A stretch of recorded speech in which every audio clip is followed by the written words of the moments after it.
The observatory on station Velorath 9 had been running for 230 years without finding anything interesting. That changed on a Tuesday.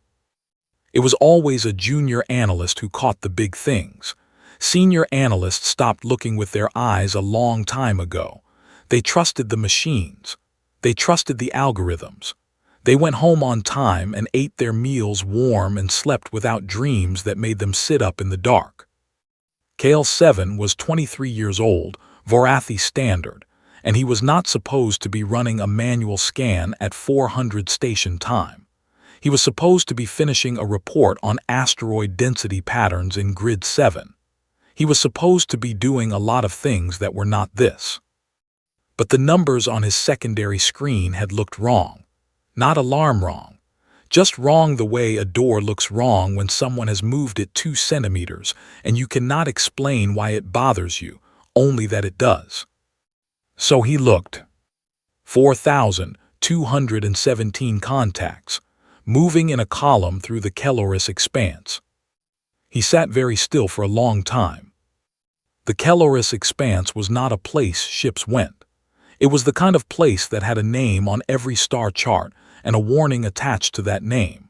3 centuries ago, the Vorathi hegemony had sent a survey fleet of 40 warships into the expanse to map its gravitational anomalies. 9 came back. The survivors described spatial distortions that tore drives apart from the inside, radiation pockets that cooked crews through 3 layers of shielding, and geometry that stopped making sense after the 3rd day. The hegemony had filed the report, sealed the expanse as a dead zone, and never gone back. Nobody went back.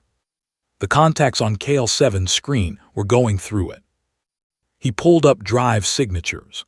The system ran for 40 seconds, a very long time for a machine that solved orbital mechanics in milliseconds, and came back with something that was not quite an answer. The drive signatures did not match any known propulsion system in the Council database. That database contained records of every spacefaring species encountered in 400 years of expansion. The signatures were not Vorathi, not Threnali, not any of the 12 associate member species.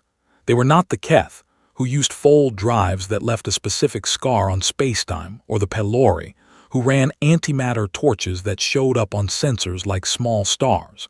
They were something else. Something older feeling, somehow, even though the readings suggested the technology was primitive. Chemical combustion. The machines kept returning to that. Refined hydrocarbons ignited in sequence, driving mass through space by explosion. It was the kind of drive that civilizations used before they figured out something better. It was what you used when you were just starting out. 4,000 ships, just starting out. KL7 picked up his comm and called his supervisor. His supervisor called her director. Her director called the hegemony's fleet command. Fleet command called the Council emergency line, which was a number that had not been called in 11 years, and the last time it had been called was for a false alarm about a rogue comet. This was not a rogue comet. The Council chamber on Orvan Station held representatives from 41 species, and on most days it smelled of disagreement and recycled air. On this day, 7 hours after KL7's discovery, it smelled of something sharper. The kind of sharp that comes off a room full of people who are frightened but will not say the word. High Consul Marath of the Threnali spoke first, because the Threnali always spoke first. They had been members of the Council longest, and they wore that fact like a second skin. "The fleet must be turned back," she said. Her translator rendered her clicks and tonal shifts into flat galactic standard, the way it always did, losing half the meaning and all of the music. "The Kelloris expanse is a protected dead zone. Unauthorized transit is a violation of Council Charter, Article." "They are already in it," said Commander Daseth of the Vorathi, cutting her off with the kind of bluntness his species had made into an art form. 43 hours in, moving at consistent speed, no deceleration, no course changes. Then they do not know what they are in. Or they do not care. The room absorbed that. It was not a comfortable thing to absorb. A screen the size of a wall showed the column's progress. The vessels were close together, traveling in a tight formation that looked almost territorial, like something that expected to be challenged and had arranged itself accordingly. Every few minutes the system updated their position. The column moved with an indifference that was starting to feel, to the people watching it, almost personal. "Have they responded to hails?" asked Delegate Asa of the Pelori, a being who communicated primarily through bioluminescent patterns and relied heavily on the translation system for council sessions. Her light ran amber, the color her species used for unease. "No," said Daseth. "Any frequency?" "Every frequency we have, military bands, civilian bands, emergency signals, mathematical sequences. We sent the standard first contact package." He paused. Nothing. The silence that followed was the kind that had weight. Species that had been communicating across star systems for centuries did not encounter silence from 4,000 ships. Silence from 4,000 ships meant one of three things. They could not hear you, they did not understand you, or they did not consider you worth answering. The third option was doing something strange to the room. "Threat assessment," said High Consul Marath, turning to the military block. Vor Commander Daseth pulled up the analysis his people had spent 6 hours compiling. Range, speed, projected heading, weapon signatures which the long-range sensors could only partially read at this distance but which showed mass drivers and directed energy emitters of a type that was recognizable but unsophisticated. The fleet was dangerous the way a rockslide was dangerous, not precise, not elegant, just enormous and moving. Their projected heading, extended forward, took them straight through the hegemony's outer patrol cordon, and then, depending on small variations in course, either past the Council's frontier systems or directly through them. "What do they want?" asked Delegate Asa, and her light went very briefly white, the color her species used when they were asking a question they were afraid to hear answered. Nobody had an answer for that. They had ship counts and velocity readings and drive signatures that didn't match anything in the database. They did not have a reason. They voted to scramble a joint fleet and intercept. The vote was 38-3. The three who voted against were all smaller species with no military ships to contribute and no stake in the politics of who gave the order. Nobody asked why a fleet of 4,000 vessels running on chemical drives was moving through a corridor that had killed Vorathi warships, equipped with the best technology the hegemony had ever built. Nobody wanted to ask that yet. The first report from the hegemony's outer patrol cordon came in 4 hours after the vote. The patrol was 6 frigates, modern ships, quantum drive equipped, crewed by officers who had trained for contact scenarios since their first year of service. They moved into the column's path and broadcast a halt order on all frequencies, accompanied by the standard show of force display. Shields up, weapons hot, a configuration that had never once failed to prompt a response from any ship they had ever stopped. The column did not slow down. 3 of the 6 frigates moved to intercept at close range, placing themselves directly in the column's path. It was a calculated risk. Ships that were willing to fight did not let you put yourself in front of them without reacting. Ships that were not willing to fight would stop. The column moved around them. Not through them. Around. The formation shifted, the outer vessels creating a gap that the 3 Vorathi frigates found themselves sitting in the middle of, surrounded on all sides by the slow movement of ships that had not altered their speed by a single unit. The frigates were close enough to see the hull markings on the passing vessels, close enough to see burn scoring on the plating, old damage, repaired badly, like someone had welded it shut with whatever was available. Close enough to see that these ships had been through something before they arrived here. The column passed them and kept going. The patrol commander filed her report in a voice that had gone very flat and controlled.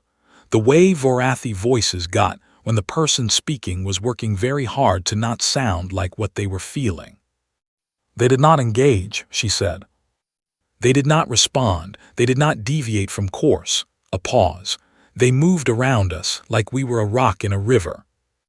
In the council chamber on Orvan Station, Vor Commander Daseth read the report and said nothing for a long time. Then he said, quietly, to no one in particular, they did not even arm their weapons. The room did not respond. It sat with that the way you sit with something you have heard clearly and understood completely and wish you had not. 4,000 ships, moving through an impassable corridor on fire and steel, and something that was starting to look very much like absolute certainty. They had not hailed. They had not stopped.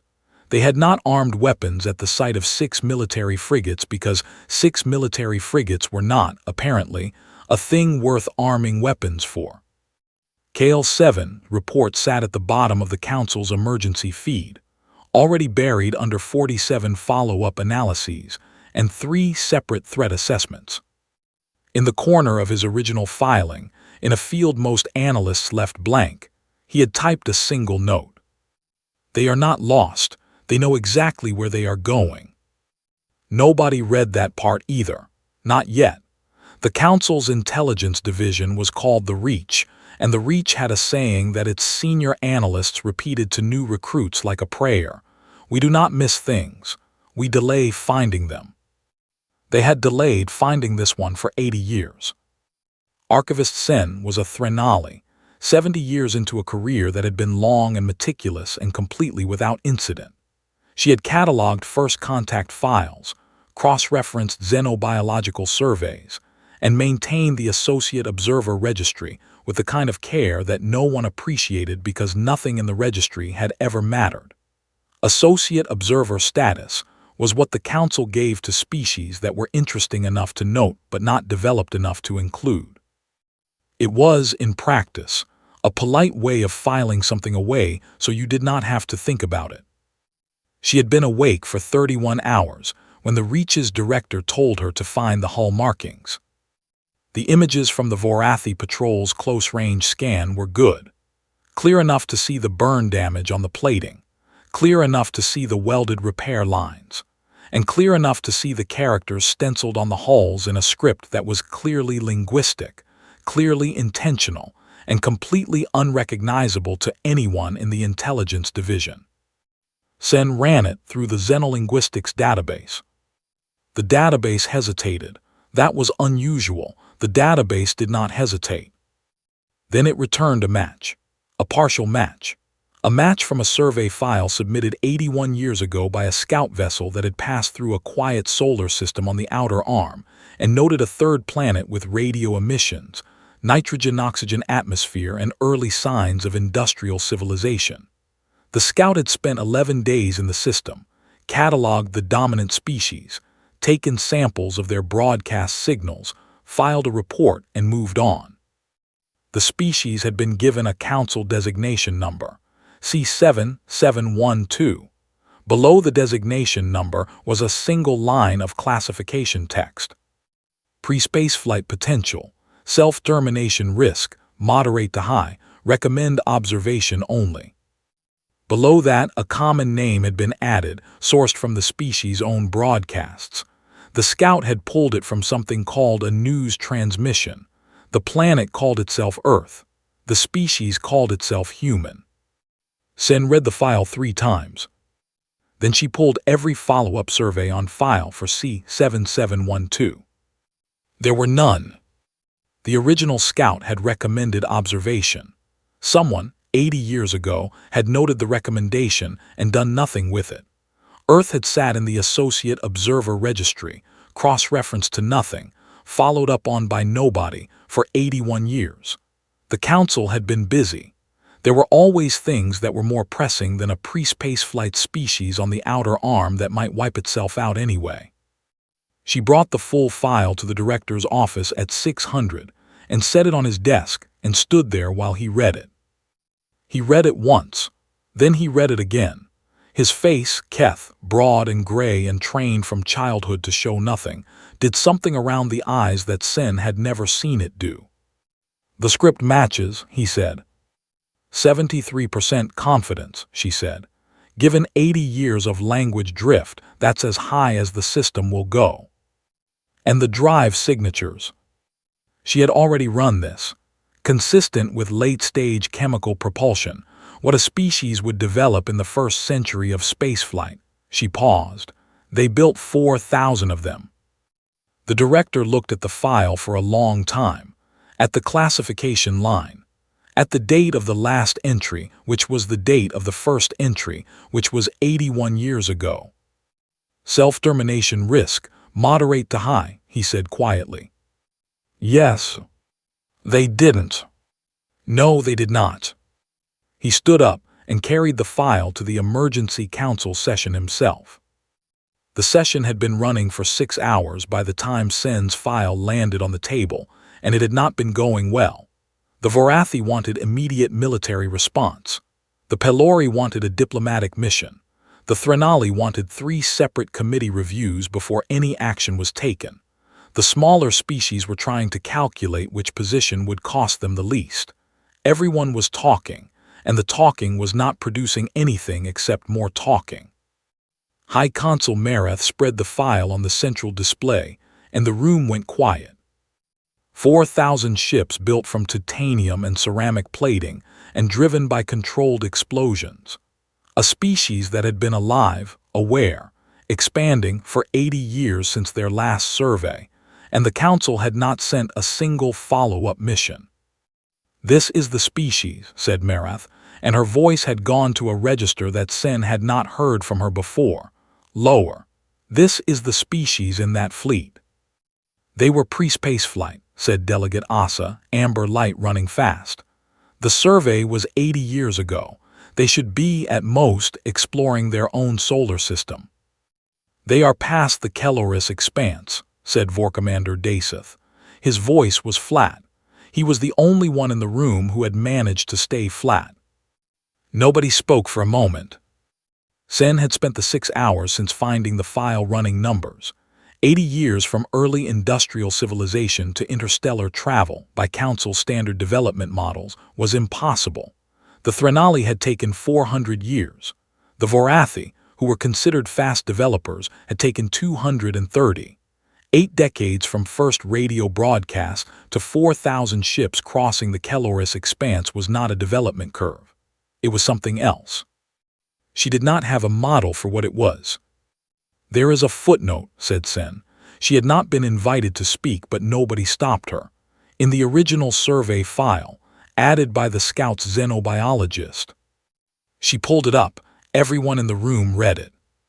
"Subject species demonstrates significant pattern of cooperative large-scale conflict during perceived existential threat.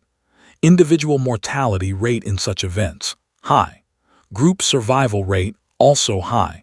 Mechanism unclear. Recommend no hostile engagement. Note for record, this species is aware it can die. It does not appear to have adjusted its behavior accordingly." The room read it twice. "What does that mean?" said the Vorathi junior attaché, a young officer who had not yet learned that asking the obvious question in a council session was considered poor form. Daseth answered him. "It means when something tries to kill them, they do not run. All species defend themselves." "No," said Daseth. "All species try to survive, that is different." He looked at the file again. "Some species, when survival looks unlikely, recalculate, they retreat, they negotiate, they find the version of losing that lets them keep existing." He was quiet for a moment. "That footnote is saying these ones don't do that. It is saying they will accept very bad odds and keep moving forward anyway." The junior attaché considered this. Is that courage or is that stupidity? Daseth looked at the wall screen, at the column of 4,000 ships still moving through the expanse, still not responding to hails, still not arming weapons at the 6 frigates that had tried to stop them. "I do not know," he said. "I have been trying to decide that since this morning." The hull markings were confirmed at 1400. Every ship in the column carried the same characters in the same positions, designation markings. The xenolinguistics team concluded. Ship names, registration numbers, and on a set of the larger vessels, a phrase that the team's translation algorithm, running on 80-year-old broadcast samples, rendered with low confidence but consistent results. United Earth Fleet. The word united gave the algorithm trouble. It ran 3 different interpretations. The closest one, cross-referenced against the original broadcast samples, suggested a meaning somewhere between joined together and no longer divided. Sen read that interpretation at her desk and sat with it. No longer divided. 4,000 ships, moving through an impassable corridor on chemical drives, not answering hails, not stopping for frigates, not arming weapons, because they knew exactly where they were going and they had agreed to go there together. She thought about the 81 years of nothing in the file.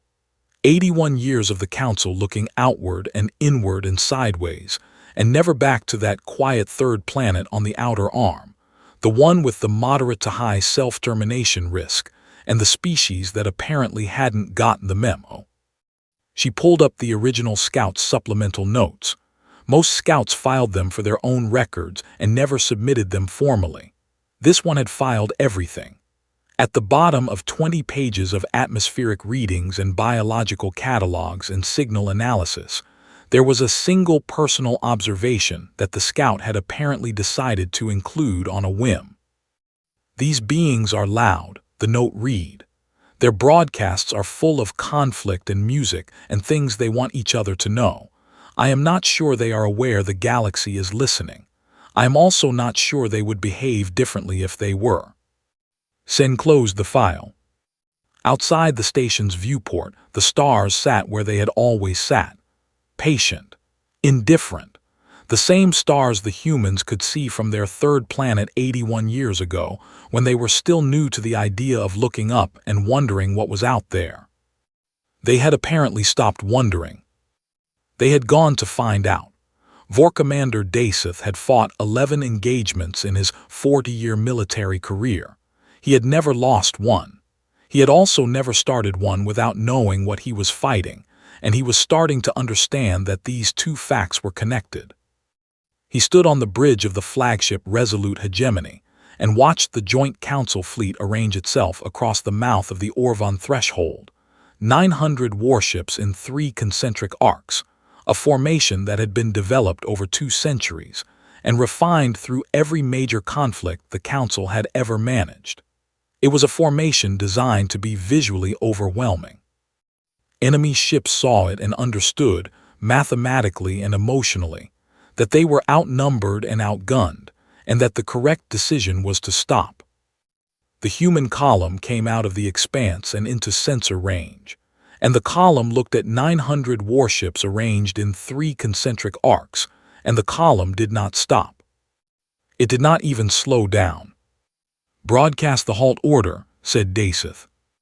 They had been broadcasting halt orders for 2 days. He knew it would not work. He gave the order anyway because procedure existed for a reason, and the reason was that it gave people something to do while they waited for the thing they knew was coming. No response, Commander. Range to lead vessels. 40,000 kilometers, closing at standard cruise velocity. The human fleet was not accelerating for combat. It was not doing anything that looked like combat preparation at all.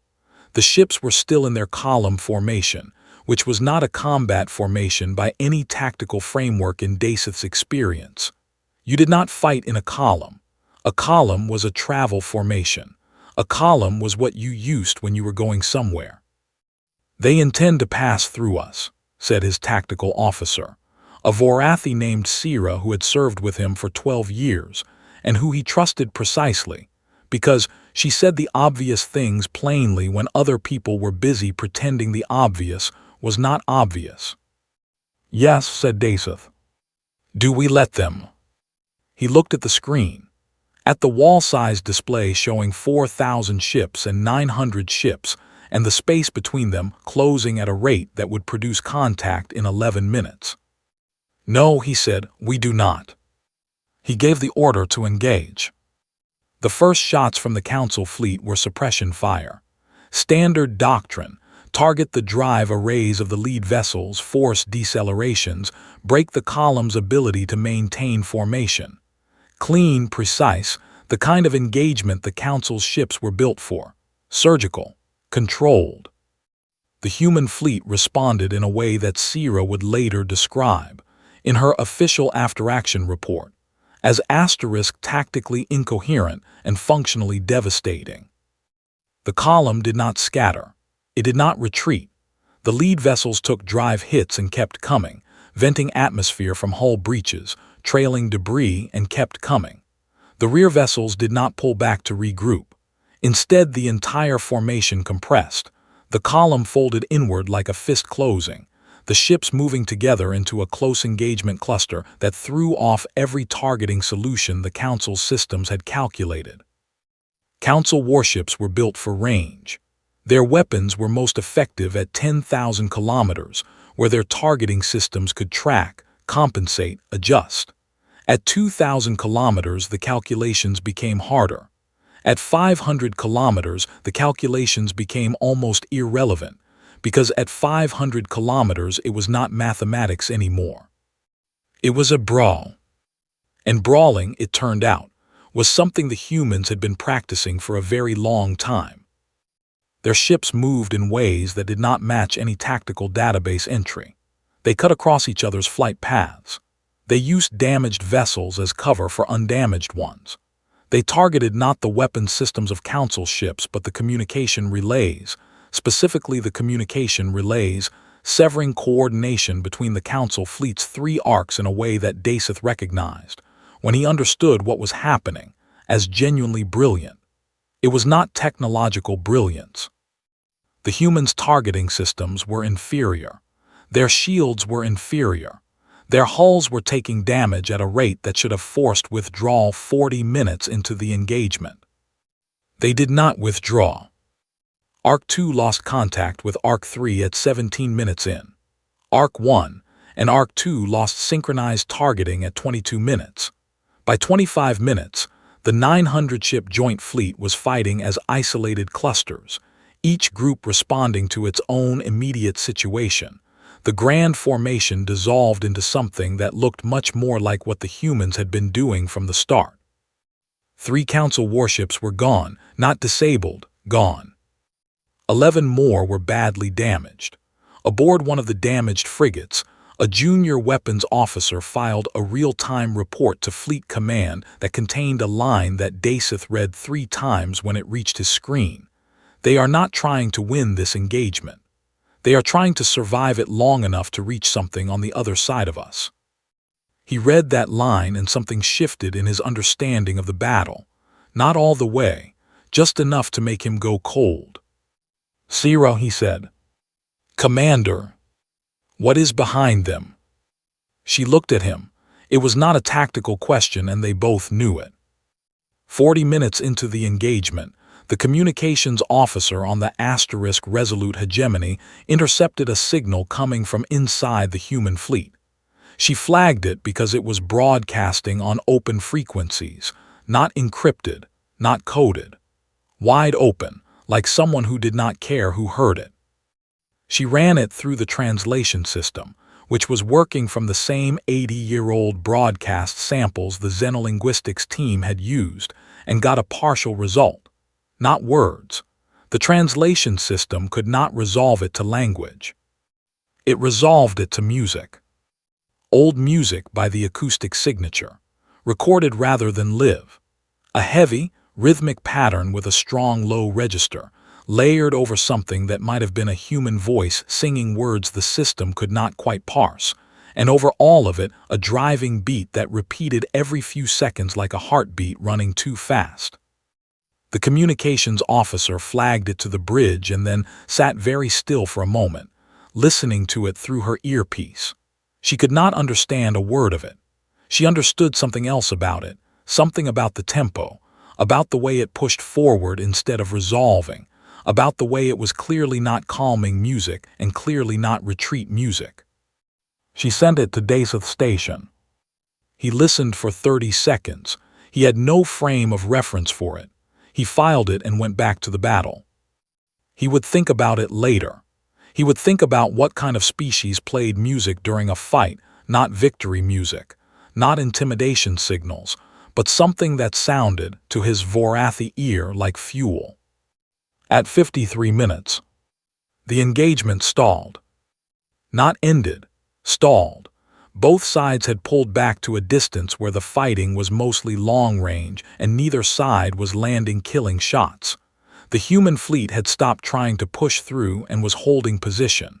The Council fleet was regrouping, the three arcs trying to re-establish coordination. The damage reports on Daseth's screen were not good, not catastrophic, but not good. The human fleet's damage reports, gathered from sensor readings and debris analysis, were considerably worse. They had taken the heavier losses. They should have broken and run. Every tactical model in Daseth's experience said that a force taking that level of damage against a larger, better-equipped fleet broke and ran. They had not broken. They had stopped because the Council fleet had stopped, as if they were waiting for something. Daseth looked at the stars behind the human fleet, at the direction they had come from. The Kelloris expanse behind them, and somewhere in the expanse, whatever had pushed them out of it. "What is behind them?" he said again, not to Sira, not to anyone in particular, to the screen. The screen did not answer. In the temporary silence of the stalled battle, with 900 Council warships holding position and 4,000 human ships also holding position, Vor Commander Daseth pulled up a star map and traced the human fleets heading backward, through the expanse, deeper, to the outer arm, where 3 colony systems were listed in Council records as human settled, flagged 8 months ago by a routine survey drone that had noted new construction, and filed the observation under *C 7712 development update, and then listed as unreachable when follow-up drones stopped returning. 3 colony systems, 3 follow-up drones that stopped returning. He had filed that under-equipment malfunction at the time. He looked at the human fleet, battered, venting, holding position like a force that had already lost something it was not going to lose again, and he thought about the music. Not victory music, not retreat music. The music you played because stopping was not a thing you were going to do.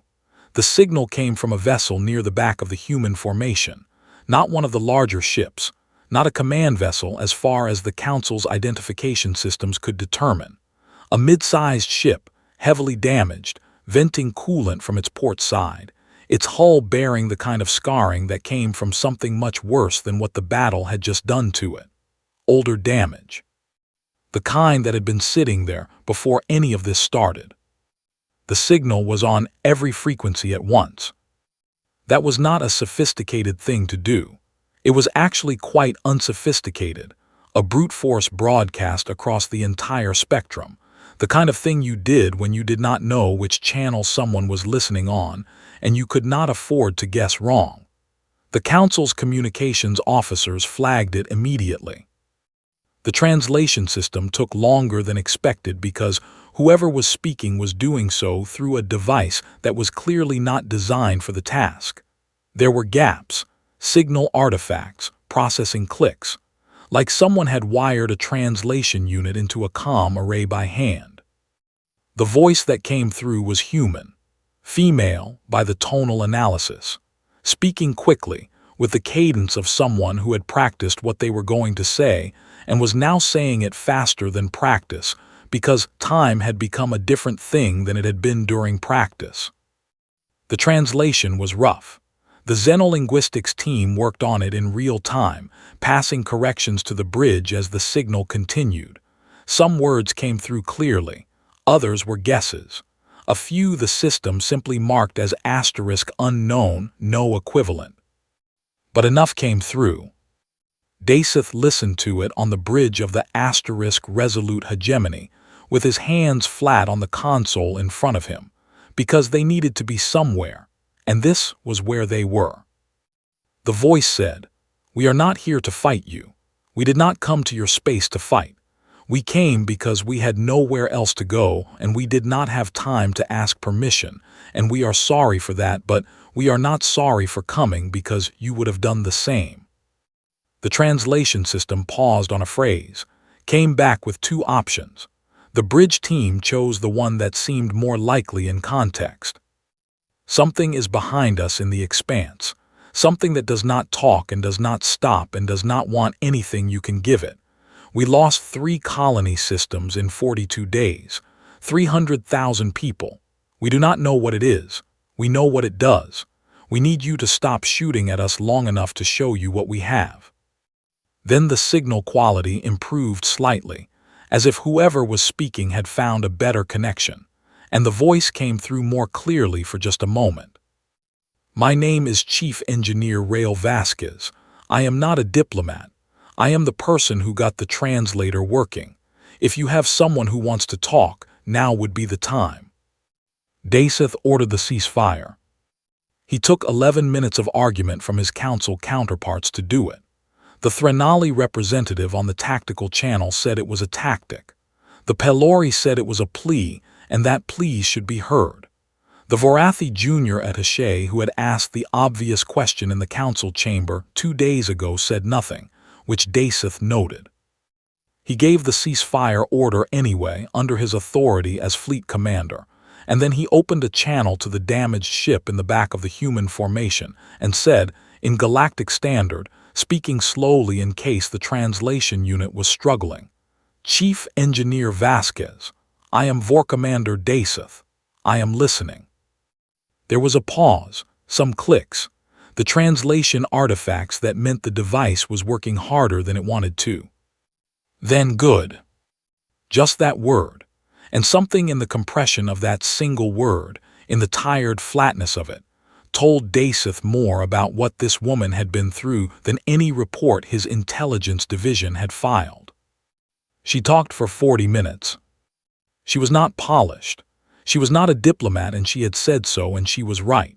She repeated things. She backtracked. She used words the translation system could not resolve and replaced them with other words that were close but not exact. Once, midway through, she stopped entirely for about 20 seconds, and when she came back her voice had a quality that the translation system could not classify, but that Daseth recognized anyway. She had been about to lose it. She had not. She told them about the first colony. Kepler 62F, she called it, a human designation for a system with no council name because no council survey had bothered to name it. 40,000 people. Agricultural settlement, 8 years established. The automated warning buoys had stopped transmitting on a Tuesday. She said Tuesday the way humans apparently said it, like the day of the week was a fact that mattered, and by the time a ship got there 4 days later, there was nothing to find. Not rubble, not bodies, not the specific kind of wreckage that told you what the weapon had been, just an absence where 40,000 people had been building a future. The second colony 2 weeks later, 60,000, same thing, the absence. The third colony, 2 weeks after that, where they had sent a fleet to intercept whatever was coming. A proper fleet. Not 4,000 ships, they had not had 4,000 ships assembled yet. 112 ships, their best, their fastest, with everything they had been able to build in the emergency weeks between the second colony and the third. 23 came back. The 23 that came back had sensor data. The translation system struggled with her description of what the data showed. It kept returning the word asterisk wrong for a cluster of descriptors she used repeatedly, not wrong as in incorrect. Wrong as in a thing that should not be. Geometry that did not resolve into any shape the sensors could name. Mass readings that were internally inconsistent. A thing that moved through space the way a bad dream moved through sleep. Present and then not present and then present in a different place, without the steps between. The 23 ships came back with the sensor data, and the engineers and the physicists looked at the data for 3 weeks, and at the end of 3 weeks, the engineers and the physicists reported that they could not classify what they were looking at, could not predict its behavior. could not identify a weapon that would affect it based on any principle they understood. And behind all of this, she said, was the thing they had found in the classified archive of a council survey drone that had passed through the expanse 17 years ago and stopped returning data midway through. Daseth's blood went cold. He had been in the room when those drones were reported lost. He remembered the discussion. Equipment failure, they had said. Radiation damage from the expanse's anomaly fields. Very reasonable, very routine. "Send me the archive reference," he said. She sent it. He had his intelligence officer pull it while Vasquez kept talking. The file came up with its classification seal, and he overrode the seal with his fleet commander's authority, and the file opened, and he read the first page and the second page, and he stopped on the third page where a probe camera had captured something moving through the expanse 17 years ago, and transmitted the image before going offline. The image showed what looked like darkness, except that darkness did not move and this moved, and it was folding space around itself the way you folded a piece of material, casually, because folding was easy and the material did not matter. And in the lower corner of the image, before the camera went offline, there was a single line of data that the probe had managed to transmit. Anomaly diateicitidae, anomaly diateicitidae, anomaly diateicitidae, anomaly. And then the transmission ended. At the bottom of the file, in a field marked * senior analyst review, someone had written 5 words and dated them 17 years ago. "Seal this, do not discuss." And then the file had been sealed and not discussed, and the follow-up drones had stopped returning, and someone had written, "equipment failure" in a report, and that had been that for 17 years. Daseth put the file down on the console. Vasquez had stopped talking. She was waiting. "How long behind you?" said Daseth. She knew what he was asking. No clarification needed. "We don't know. We lost track of it in the expanse. It does not move in a way that sensor prediction works on." A pause. "We moved fast. We have been moving fast, but we do not know if fast is enough." The council tactical channel exploded, every representative talking at once. The Threnali wanting to verify the data, the Pelori wanting to convene an emergency session, the Vorathi Jr. attaché, who had finally started talking, asking the question everyone else was avoiding. If the humans lost 112 ships and 23 came back, what did the council fleet do against something like that? Nobody answered him. Daseth looked at his screen, at the human fleet, battered and patched and running on fuel reserves that the sensor analysis said were critically low, at 4,000 ships that had crossed the Kelloris expanse on chemical drives rather than stay where the thing behind them was. He thought about the footnote. Individual mortality rate, high. Group survival rate, also high. Mechanism unclear. He thought about the music. He looked at the sealed file on his console and at the 5 words in the review field, and at the date 17 years ago, and he thought about all the things the council had decided not to discuss, and all the problems that not discussing things had ever solved. "Chief Engineer Vasquez," he said. "Yes." "You said you are not a diplomat." "I said that. It's still true." "I know, but I need to ask you something directly, and I need you to answer me directly, not diplomatically." A pause, then that I can do. "When you assembled 4,000 ships," Daseth said, "and you came through the expanse, and you knew we were on the other side of it, did you believe we would help you? Or did you come anyway because you had no other choice?" The silence lasted longer this time, long enough that the translation system pinged twice to confirm the channel was still open. When Vasquez answered, her voice had gone to something quieter, something that the translation system rendered accurately, for once, without artifacts or gaps. "Both asterisks," she said. "We came because we had no choice, and we believed you would help us because the other option was not believing that, and we could not afford the other option. She stopped, then after a moment, "We are very good at not affording the other option." Daseth looked at the sealed file, at 17 years of the Council affording the other option. He opened a channel to Orvan Station and told the High Consul they needed to have a conversation they had been avoiding for 17 years.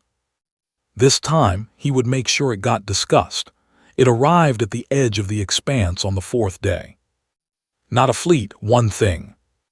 The long-range sensors on Station Velorath 9, the same station where Kale 7 had been running a manual scan 6 days ago, the same station that had started all of this, picked it up at 3:11 and immediately began producing readings that contradicted themselves.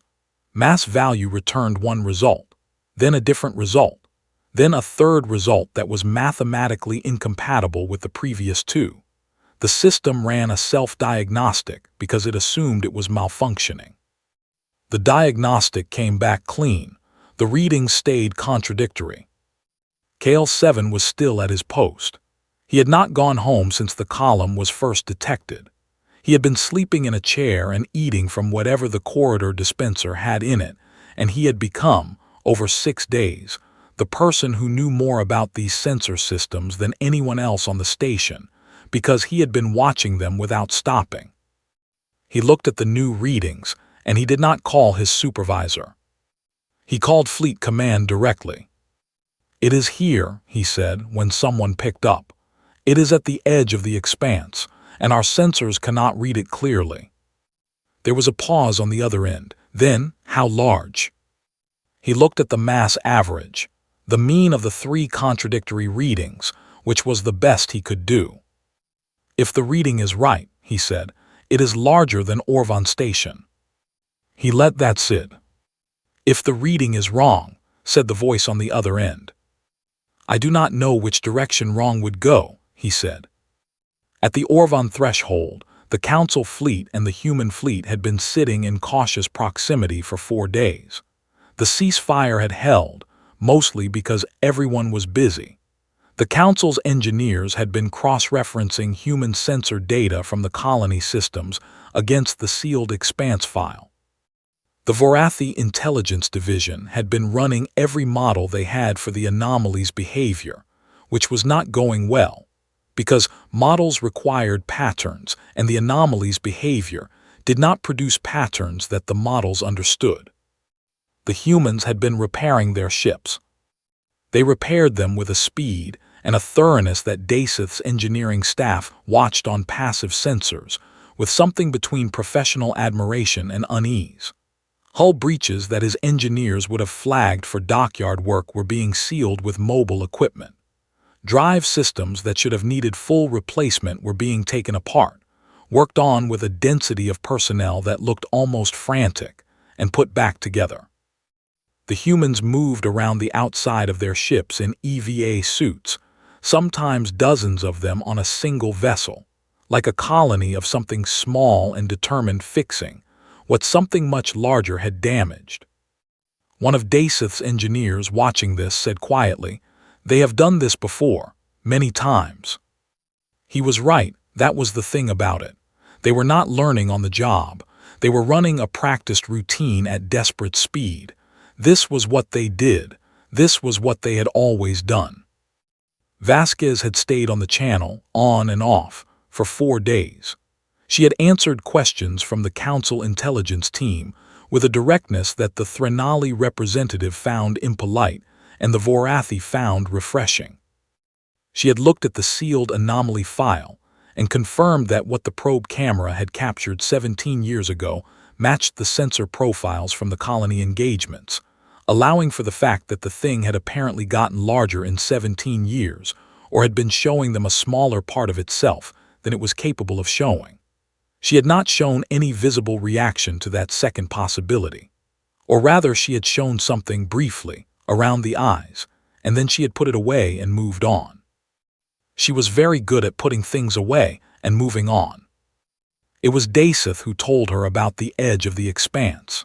He called her directly because she was the one he had been talking to, because protocol was something he was using selectively at this point, because she deserved to hear it from him rather than from a general alert.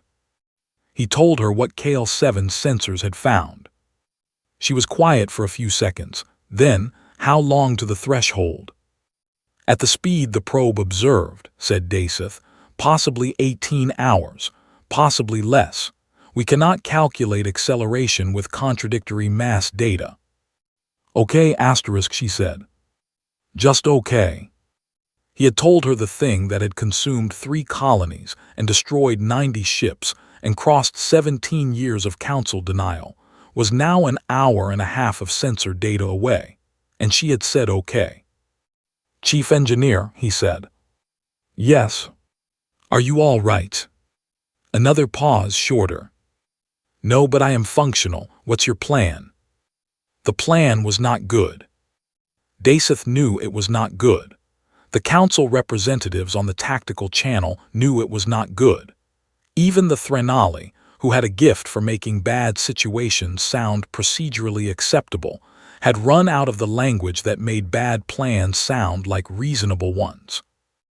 900 council warships, weapons systems calibrated for ship-to-ship combat, against something that was not a ship and moved in ways that ship-targeting algorithms could not track.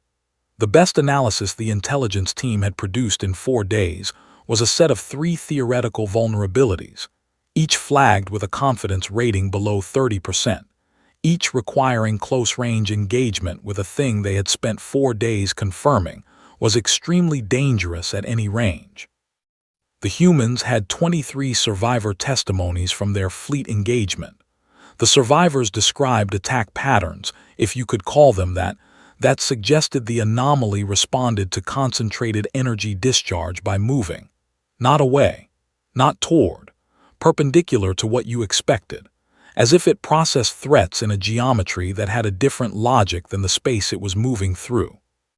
It is not fighting us, one of the human physicists had said during a data-sharing session with the Council science team. It is not engaging with us the way we engage with each other. We think it is doing something else, and we are incidentally in the way of it. What is it doing? The Council's lead physicist had asked. The human physicist had paused for a very long time. We do not know. We have 3 models. None of them agree. The plan, then, was this. Create enough concentrated interference across a wide enough space to force repeated perpendicular moves, trying to push the anomaly's path away from the inhabited systems behind the threshold. Not destroy it. Nobody on either side pretended they could destroy it. Just push. Just redirect. The way you moved a rockslide, not by stopping it, but by getting in front of it in the right place with the right amount of force. The humans would take the front position. That was their idea, and they had not presented it as a sacrifice or a statement. They had presented it as a tactical recommendation based on their existing sensor data. They knew its response patterns better than the Council did. They were the ones who should be calibrating the interference field in real time. Therefore, they should be closest. Daseth had argued against it. He had not argued hard because he did not have a better idea, and she had looked at him through the visual channel they had set up on day 2 and said, "We have been the closest thing to it for 42 days. A few more hours will not change our relationship with it." He had stopped arguing. It came through the edge of the expanse at hour 16. The long-range sensors resolved it partially as a shape. The shape changed as they watched it, not randomly, purposefully in a way that felt intentional, though everyone was careful about using the word intentional because intentional implied something that made decisions, and making decisions implied something that was aware, and being aware of them would have been the hardest part of all of this to sit with. It was larger than KL7's mass average had suggested. The human fleet moved to the front position, not with ceremony, not slowly. The formation shifted the way a hand moved when it reached for something it had been reaching for its whole life, clean and fast and certain. And then they opened the music again. It was not tactical information. It was not a weapon. It was not directed at the Council fleet or at the anomaly. It was just on the open channel, that same open spectrum broadcast from 4 days ago, the same rhythm and push and forward motion. And Daseth listened to it for a moment before the engagement started, and he thought about what it was for. It was not for the anomaly. It was not even really for the Council. It was for them, for the people in those ships. The same people who had been running on fuel reserves and adrenaline and welding equipment and stubbornness for 42 days, who had lost 3 colonies and 90 ships, and everything those things contained and kept moving, who had crossed the Kelloris expanse on fire and steel because the only alternative was to not cross it. They played the music because they had decided to go forward, and the music was how they marked the deciding. The engagement lasted 4 hours. It was not clean. It was not a victory in any sense that a victory report could contain without a great deal of careful editing. The anomaly moved the way the human survivors had described, perpendicular, unexpected, in geometries that kept invalidating the targeting solutions as fast as they were calculated. 3 more Council warships were gone. 14 human ships were gone. The interference field held in pieces, broke in pieces, was rebuilt in pieces by engineers on both sides talking to each other across the open channel, in a language of technical specifications and field values that had become, over 4 hours, its own working vocabulary. Vasquez was on the channel for most of it, not giving orders. She was an engineer, not a commander. She was giving numbers, calibrations, field adjustments. Her voice never changed its register for 4 hours. It was the voice of someone who had located the exact place where panic and calm met and built a desk there. At hour 4, the anomaly changed direction. Away from the threshold, away from the inhabited systems behind it, into a heading that the Council's astrophysicists estimated would take it out of the galactic plane entirely if it maintained it, which was not guaranteed and would not be assumed. But it moved. It turned away from the noise and the interference and the 4,000 ships and the 900 ships and whatever combination of persistence and physics they had produced together, and it moved away. The channel went quiet. Not the silence of people who had nothing to say. The silence of people who had too much to say and were not ready to start saying it yet. 40 minutes later, Daseth opened the channel to Vasquez. She was still there. He had not been sure she would be. Her ship had taken significant secondary damage in the last hour of the engagement, and for 12 minutes the channel had been dead, and he had been sitting with those 12 minutes in a way he would not have been able to explain to anyone. The channel came back online and she said, "We are still here." "Yes," he said, "I can see that." A pause. "Chief Engineer," he said, "the Council will want to open formal dialogue about your people, about what happened, about—" "I know what they'll want," she said. "They'll want a filing, a framework, a committee."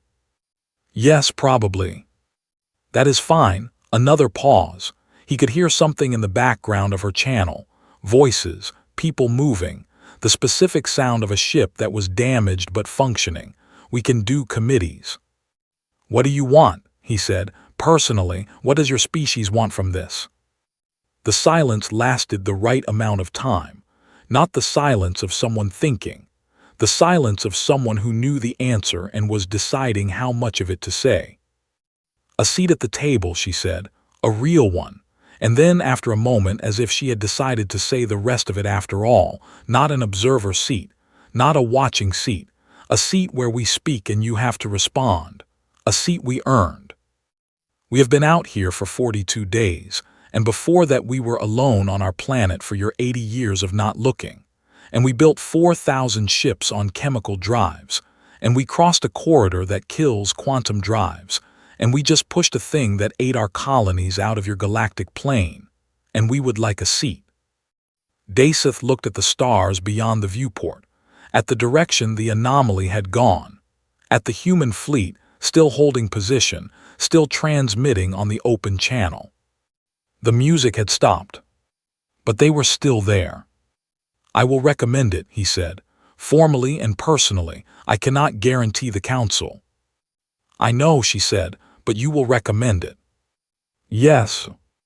Then we will handle the rest. He believed her. He believed her the way you believed something that had just demonstrated, across 6 days and 4,000 ships and an impassable corridor, and a thing with no name, that handling the rest was exactly what they had always done. The council had a saying, old and unused: the stars belong to those who reach them. They had meant it as an exclusive, a reason to keep the doors managed, a gate. Rail Vasquez and 4,000 ships running on chemical drives and music, and the particular human inability to accept that some things were not crossable. They had meant it as a door handle. And they had let themselves in.